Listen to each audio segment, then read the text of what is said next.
Hello and welcome to day 8 of 21 Days to Solstice. I'm Colleen Renee, spiritual healer and teacher, and I'm delighted that you're here with me today. The inspiration that wants to come through today, that archetype that wants to help us connect with some inner light and embrace the feminine, is the idea of the fierce feminine. And the fierce feminine can be a little scary for folks. It can be a little scary when you first engage with her. But she is incredibly juicy and yummy. And the core of the fierce feminine is compassion. Deep, deep compassion. And with that compassion, a willingness to do the difficult things, to say the difficult things, to cut away things that are no longer serving so that new life can come forth. One of the epitomes of the fierce feminine is Kali Ma from India, who is the loving mother. And she's often depicted with a necklace of skulls, usually male skulls, and swords.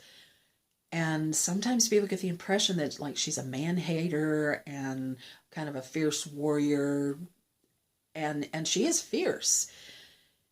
But the swords are about this willingness to cut away what no longer serves. And to think about this, when you're born, they must cut that umbilical cord.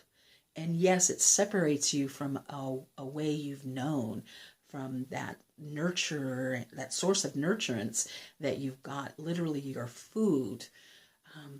But what it does is it frees you to fully move into your new way of being. And if that cord isn't cut, it just has to happen. And so it's that fierce feminine that knows this. It has to happen. It's the, when you have a cut and you put a Band-Aid on it, and the Band-Aid gets kind of old, you can take that off like one little tiny thing at a time, and it pulls the hairs and it's ouch, ouch, ouch, ouch, ouch, ouch, ouch. The fierce feminine is like, let's just get this over, and rips the Band-Aid off. And it's like, but it's over. So that's sort of the essence of the fierce feminine. And in terms of the masculine, the male heads, that isn't about women or the female or the feminine being any better or any more useful than the male. It's actually about simple biology. In order for the species to survive, it's more dependent on females. The males are more dispensable, because one male can seed many females, whatever species you're talking about. It's the females that have the time invested part of the process. So that's really what that is about. So when we look at that fierce feminine, I really invite you to step into kind of this intriguing, what would it be like if I spoke the truth? What would it be like if I loved enough to do the hard stuff? My first experience with the fierce feminine was when I was teaching massage school. And I was teaching, it was the end of the quarter, and my tradition was to speak one-on-one with each one of the individuals. And the students were halfway through the program. And I had been with them long enough to see their skills and see their particular talents in certain areas. And this one student, we'll call her Mary. Mary was probably the most talented natural massage therapist that I'd ever seen. She just had a knack of it. She had great hands. But she sabotaged herself a lot. She showed up late for class. She didn't turn her paperwork in. And so when I sat down with her, and I didn't actually plan this, it just sort of, the fierce feminine came through me. And I looked at her and I said, Mary, you probably have the best hands I've ever seen. You just have a natural. And she got all puffed up and thank you. And I said, and I would never hire you. And she collapsed. And in that moment, I sort of wanted to take it back. I was like, oh my gosh, just make it better. She's oh my gosh. But then I knew that it would not serve her to not hear the truth. And so I just looked at her and said, do you have any idea why? And she said, yeah, I don't do my paperwork, I'm late. I said, yeah.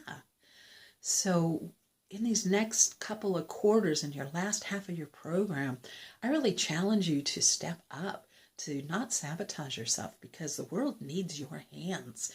You have a gift for this, and I'd really like to see you be successful with it. And she left our conversation feeling better about herself.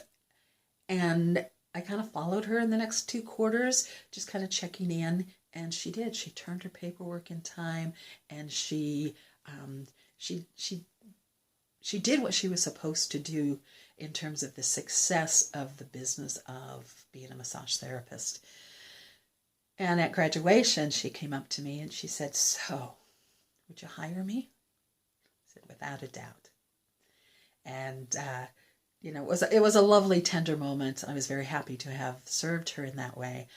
And her mother came up to me and thanked me, and she said, Mary has always done this her life. She's really good at stuff, but she sabotages.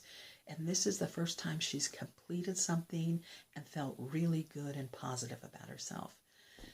And that experience really, it opened my heart to the fierce feminine, because I was not a person who would say really hard things. But as a teacher, it felt like that was an important role for me. And so I did. I stepped up and I said the hard thing, and followed Mary through her career for several years. And she had a wonderfully successful practice. And I was really quite happy for her. Once you have had a couple of experiences of this fierce feminine, when she comes up, you like open your arms, you give her a big old hug, because you know something really good is going to happen. So I'm going to invite you to explore that fierce feminine. Be gentle with yourself, because sometimes we don't do it very well because it's really new. But if you really where is this coming from? Is this coming from a place of compassion and deep love? You're going to rock her. And the fierce feminine will be perhaps greeted initially with some whoa. But as with Mary, she'll be thanked.